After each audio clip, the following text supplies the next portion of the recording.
प्रतिज्ञा online classes में आप लोगों का पुनः हार्दिक स्वागत है। उम्मीद कर रहे होंगे कि आप लोग अपने आप को अपडेट कर रहे होंगे, पढ़ रहे होंगे और वीडियो साथ जुड़े हुए होंगे, लाइक कमेंट शेयर कर रहे होंगे और प्लस सब्सक्राइब भी कर रहे होंगे। आज हम लोग एक नए चैप्टर, नए सब्जेक्ट के साथ स्टार्ट करने वाले हैं, अर्थशास्त्र, इकोनॉमिक्स। अर्थशास्त्र वैसे अर्थशास्त्र मतलब वैसा शास्त्र जिसमें अर्थ संबंधी बातों का अध्ययन किया जाता है, उसे अर्थशास्त्र कहते हैं। अर्थशास्त्र के जन्मदाता एडम स्मिथ को माना जाता है। एडम स्मिथ को माना जाता है जिसने एक किताब लिखे थे, wealth of nation. Wealth of nation नाम का एक किताब था और एडम स्मिथ को ही माना गया है अर्थशास्त्र का जनक माना जाता है। अर्थशास्त्र में मेनली आपको जो एग्जामिनेशन पर्पस से जो क्वेश्चन आते हैं वो चैप्टर से ये मुद्रा, बैंकिंग, अंतर्राष्ट्रीय संगठन, चौथा प्लानिंग कमीशन,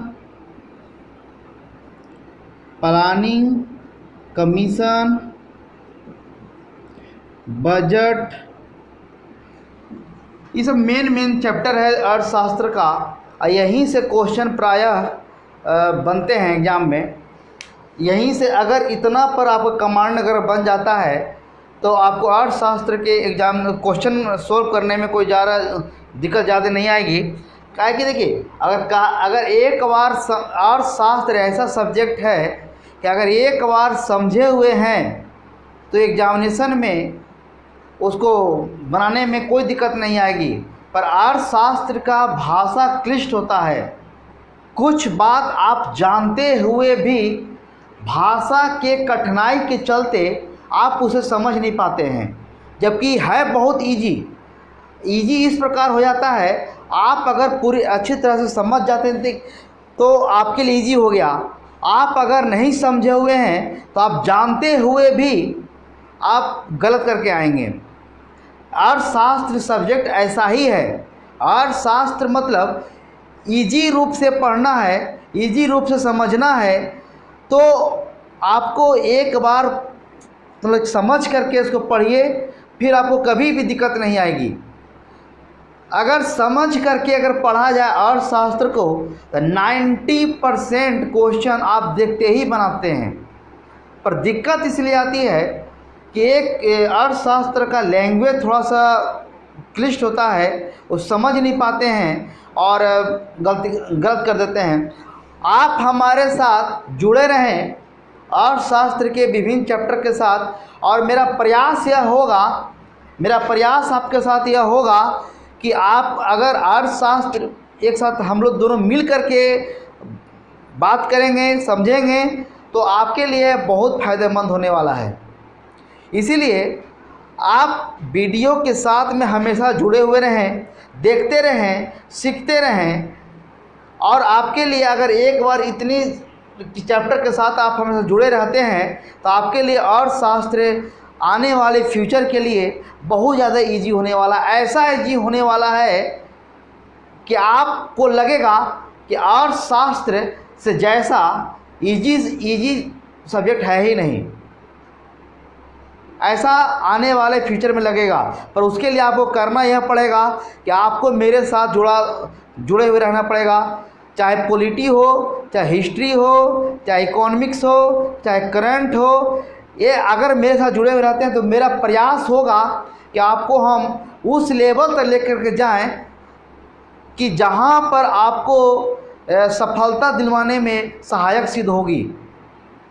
तो आज हम आपको एक बैंकिंग के साथ स्टार्ट कर रहे हैं, बैंकिंग प्रणाली के साथ स्टार्ट कर रहे हैं।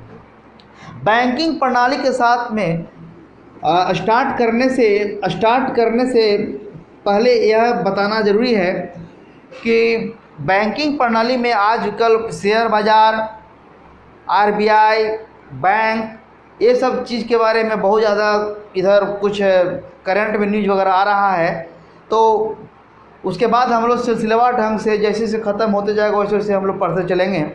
देखिए हम लोग बैंकिंग प्रणाली, बैंकिंग और वित्तीय व्यवस्था के तहत हम लोग शेयर मार्केट, शेयर बाज़ार जिसको कहते हैं, इंग्लिश में इसको शेयर मार्केट कहते हैं। शेयर मार्केट के लिए, शेयर मार्केट अभी कभी उतरता है कभी चढ़ता है। अब हम लोग समझते हैं, इस वीडियो में अंत तक समझेंगे कि शेयर बाज़ार होता क्या है, सेबी क्या होता है, सेबी का गठन कब हुआ है, सेबी के अध्यक्ष कौन है, सेबी का ब्रांच ऑफिस कहाँ पर है, शेयर बाज़ार में उतार चढ़ाव कैसे होता है, शेयर बाज़ार में कौन कौन मेन उसका जो इम्पोर्टेंट संस्था है जहाँ पर कोई कंपनी काम करती है। तो शेयर बाज़ार, देखिए बाज़ार कहने का तात्पर्य क्या है, आप लोग भी सुने होंगे, हर कोई सुना होगा कि मार्केट जा रहे हैं, बाज़ार जा रहे हैं। तो इसका कहने का अर्थ कभी भी आप सोचें कि इसका बाज़ार कहने का अर्थ क्या है। बाज़ार कहते हैं उसे वैसा स्थान, वैसी जगह जहाँ पर सामान की या तो खरीद होगी या बिक्री होगी। मतलब वैसा स्थान जहाँ पर सामान की खरीद और बिक्री होती है उसे बाज़ार कहते हैं। तो बाज़ार मतलब वैसा प्लेस, वैसी जगह जहाँ पर सामान की क्रय और विक्रय की जाती है उसे बाज़ार कहते हैं। बस दो ही काम होता है, या तो क्रेता होता है या विक्रेता होता है, या तो खरीद होगी या बिक्री होगी। बाज़ार में दो ही काम होता है, बाज़ार में दो ही कार्य होता है, या तो खरीद होगा या बिक्री होगा, या तो क्रेता होंगे या विक्रेता होंगे। पर शेयर बाज़ार में क्या होता है, तो शेयर बाज़ार उसे कहते हैं जिसमें कंपनी के शेयर का खरीद और बिक्री किया जाता है। शेयर का खरीद और बिक्री की जाती है, उसे शेयर बाज़ार कहते हैं। अब शेयर का अर्थ क्या होता है, शेयर का अर्थ क्या होता है, हिस्सा, साझेदारी, पार्टनरशिप। शेयर का अर्थ होता है क्या, हिस्सा।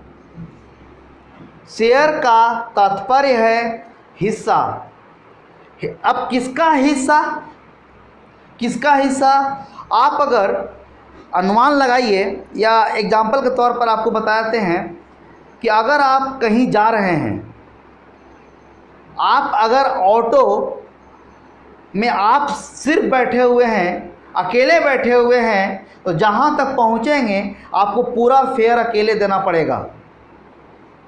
अगर कोई व्यक्ति एक ऑटो में अकेला बैठा हुआ है तो उसका किराया अकेले देना पड़ेगा। परंतु उस ऑटो में 10 लोग बैठे हुए हैं और कहीं जाना है तो 10 लोग को बराबर हिस्सा में पैसा देना पड़ेगा।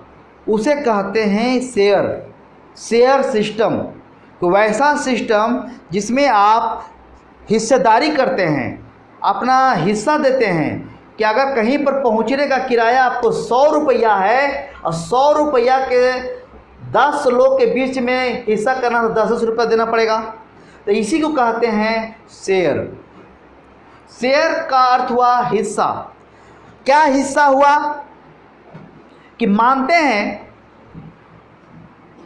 एक्स नामक कोई कंपनी है, एक्स नामक कोई कंपनी है। एक्स नामक कंपनी जब तक रहेगी, मालिक कब तक रहेगा ये मालिक अपने में, जब तक ये अपनी कंपनी का हिस्सेदारी किसी को बेचा नहीं है। मतलब 100% अगर शेयर एक्स कंपनी के पास है तो उसका मालिक कौन हुआ? एक्स। परंतु अगर एक्स चाहता है कि मेरी कंपनी में अगर और लोग भी जुड़ें, कोई 5% हिस्सा के लेकर, या कोई 10%, कोई 15%, कोई 20%, तब वो कंपनी का मालिक एक्स अकेले नहीं रहेगा। क्यों नहीं रहेगा? कि इसकी कंपनी में बहुत लोग शेयर खरीदे, कोई 5% खरीदा, कोई 10% खरीदा, कोई 15% खरीदा, कोई 20% खरीदा। तो अब जब शेयर खरीदा गया तो उस कंपनी का मालिक एक्स नहीं रहा।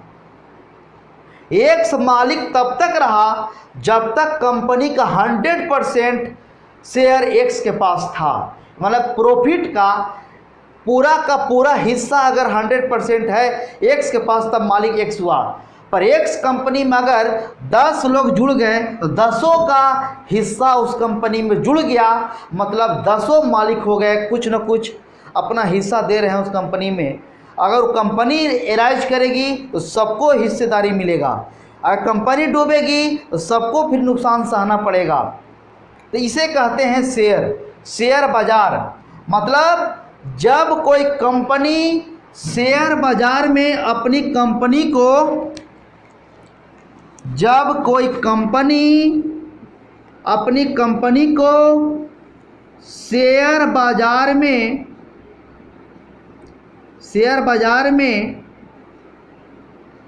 जोड़ता है, शेयर बाजार में जोड़ता है, तब शेयर बाजार के माध्यम से उस कंपनी में पैसे लगाने वाले को निवेशक कहते हैं। निवेशक कहने का अर्थ है क्या? निवेश करने वाला, पैसा लगाने वाला। उस कंपनी में पैसा लगाने वाले को निवेशक कहते हैं।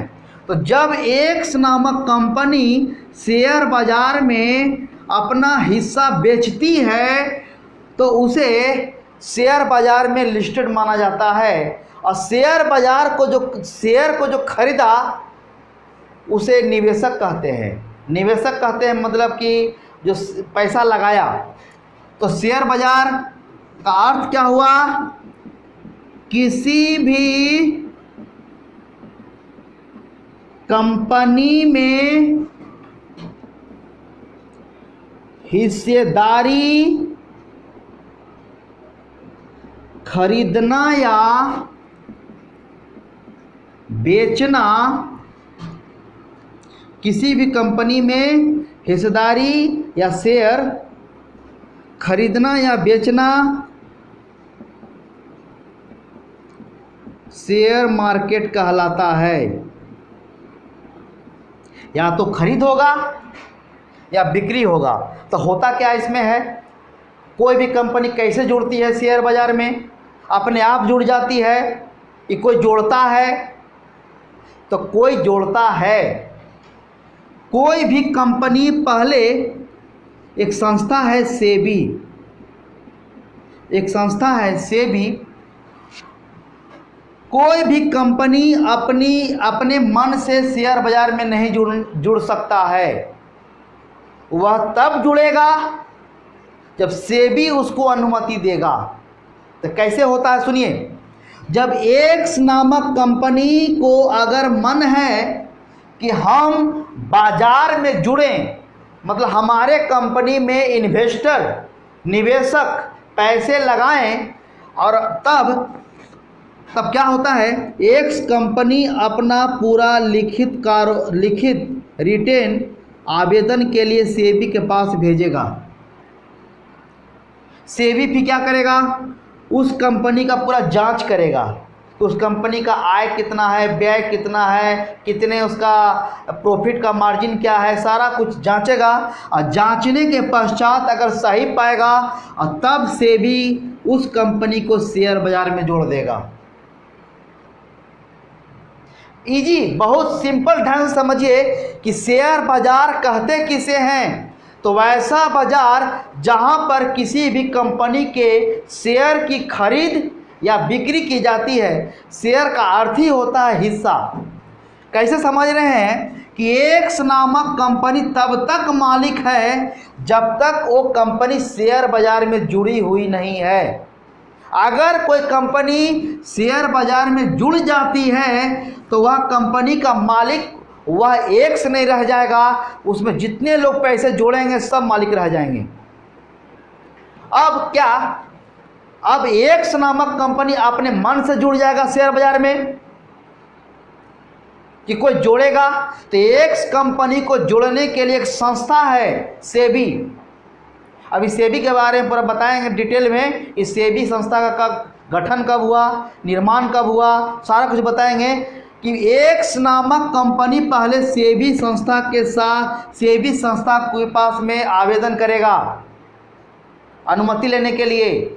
सेबी फिर क्या करेगी, उस कंपनी का पूरा जांचेगी कि सही है कि गलत है कि फ्रॉड है कि क्या है। अगर सही लगेगा तब उस कंपनी को शेयर बाजार में जोड़ देंगे, और जब शेयर बाजार में जुड़ जाएगा तो कोई भी निवेशक, कोई भी इन्वेस्टर पैसा लगा सकता है एक्स नामक कंपनी में। तो बस सिंपल समझना है कि शेयर बाजार में एक्स नामक कंपनी सेबी नामक संस्था के माध्यम से शेयर बाजार में जुड़ती है, और जैसे ही शेयर बाजार में जुड़ती है निवेशक उस कंपनी में पैसे लगाने लगते हैं, तब एक्स नामक कंपनी मालिक स्वतंत्र हो गया। मतलब अब अगर कंपनी डूबे चाहे प्रॉफिट में जाए, अब इन्वेस्टर को अगर ऊंचा उठेगा तो इन्वेस्टर को फ़ायदा होगा, अगर डूबेगा तो सबको घाटा होगा। तो शेयर बाजार में दो मेन शेयर मार्केट हैं, एक बीएसई और दूसरा एनएसई। बीएसई का फुल फॉर्म है बॉम्बे स्टॉक एक्सचेंज, और एनएसई का है नेशनल स्टॉक एक्सचेंज। एक्सचेंज मतलब आदान प्रदान, खरीद बिक्री। बीएसई का गठन हुआ था 1875 में, और एनएसई का गठन हुआ था 1991 में। बहुत क्वेश्चन आता है वाला कि एनएसई का गठन कब हुआ है, तो 1991 में फेरवानी समिति के सिफारिश पर, ये भी आता है कि किस समिति के सिफारिश पर एनएसई का गठन हुआ था, तो फेरवानी समिति के सिफारिश पर हुआ था। इसका मुख्यालय कहाँ पर है? इसका मुख्यालय आपका मतलब मुंबई में है, और बीएसई का भी मुख्यालय मुंबई में है। ये सबसे पुरानी संस्था है, 1875 में बनी थी बीएसई और एनएसई। यही लोग क्या करता है कि शेयर का खरीद बिक्री करता है। यही बीएसई और एनएसई ही से निवेशक खरीदते हैं, शेयर को बेचते हैं। अपने कोई भी निवेशक अपना शेयर को बेच सकता है या खरीद सकता है। परंतु सेबी का काम क्या है? सेबी तो अनुमति दे दिया कंपनी को कि आप लगाइए पैसा, आपका कंपनी लिस्ट कर दे रहे हैं। पर सेबी का काम क्या है कि उस कंपनी का हमेशा मूल्यांकन करते रहना कि सेबी वो कंपनी जो है वो कंपनी सही काम कर रही है कि गलत काम कर रही है, ऐसा। तो अगर गलत पाएगी तो उसको बैन कर देगा, सही पाएगा तो कोई दिक्कत नहीं रहेगा। तो मतलब सेबी एक संस्था है, वो कंट्रोलिंग करती है कंपनी और शेयर मार्केट के बीच में। कंपनी और शेयर मार्केट के बीच में सेबी नामक संस्था कंट्रोलिंग काम करती है, कंट्रोल करती है। यानी कंपनी भी इधर उधर कुछ न करे, गड़बड़ कुछ न करे, और निवेशक को भी कुछ नुकसान ना हो। तो कंपनी और शेयर बाजार मतलब कि इन्वेस्टर के बीच में कंट्रोलिंग का काम करता है सेबी। इसमें दो महत्वपूर्ण से बाजार हैं, एक बीएसई और एक एनएसई। इन्हीं के माध्यम से खरीद बिक्री होता है। तो बीएसई का फुल फॉर्म हुआ बॉम्बे स्टॉक एक्सचेंज, मुख्यालय मुंबई 1875 में। एनएसई का गठन हुआ था 1991 में, फेरवानी समिति के आधार पर इसका मुख्यालय है मुंबई। अब हम बार बार सेबी कर रहे हैं, तो सेबी का क्या फुल फॉर्म है ये भी आता है क्वेश्चन, इस पर भी बहुत क्वेश्चन बनता है। तो सेबी मतलब होता है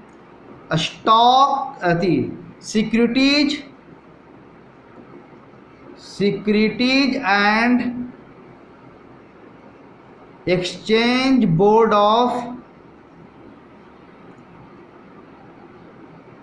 ऑफ इंडिया। सिक्योरिटी मतलब शेयर, एक्सचेंज मतलब आदान प्रदान, securities and exchange board of India SEBI का फुल फॉर्म हुआ। इसकी स्थापना, ये भी आता है स्थापना कि सेबी का स्थापना कब हुआ था, तो इसका स्थापना 12 अप्रैल 1988 को हुआ था। इसका परंतु कानूनी मान्यता 1992 में मिला था।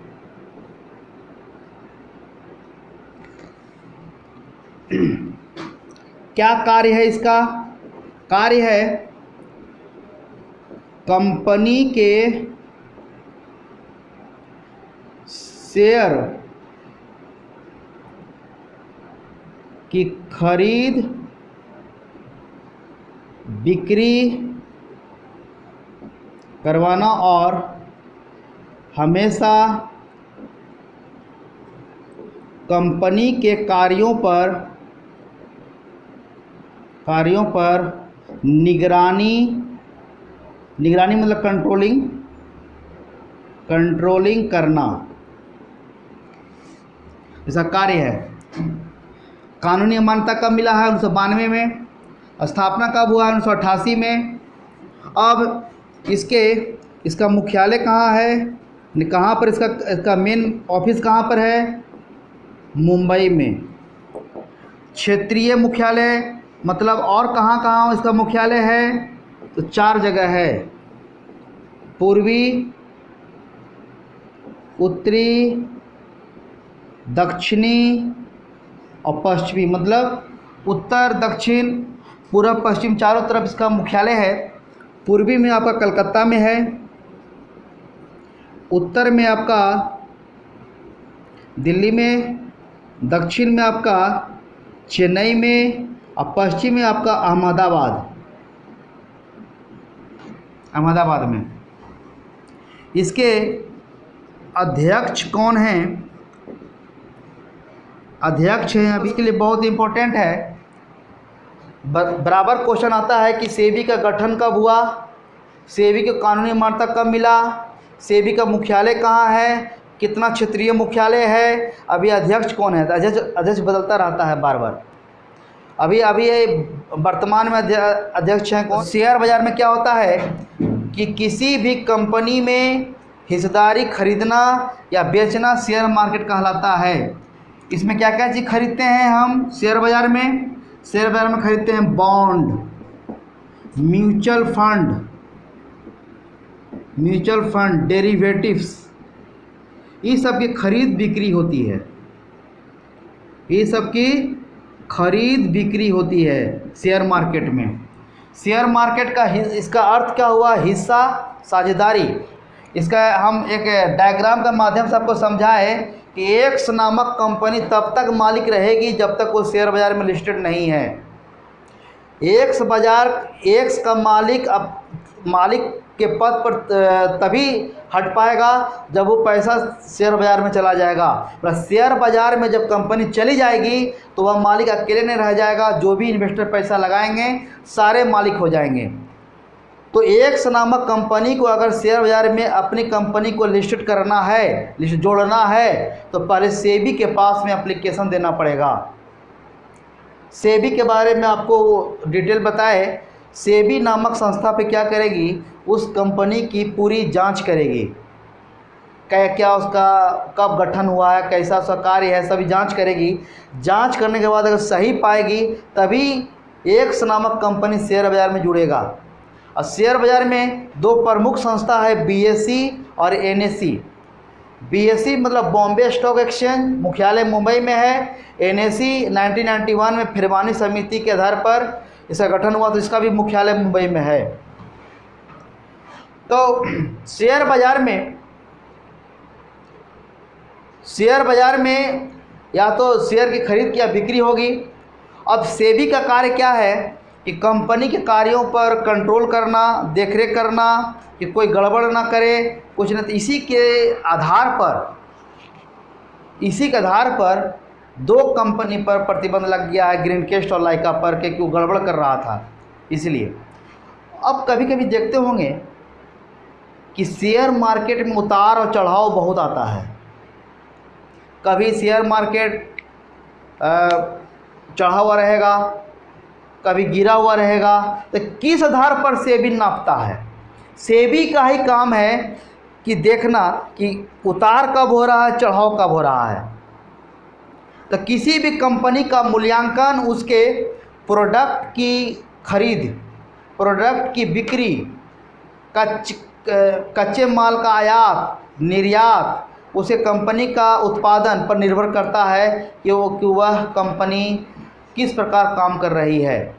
अगर कोई कंपनी, जब कंपनी में शेयर बाज़ार में जुड़ती है, तब उसमें क्या होता है कि उस समय मानते हैं अच्छा काम करता है, अब बाद में कंपनी का वैल्यू क्या हो जाए, गिर जाए।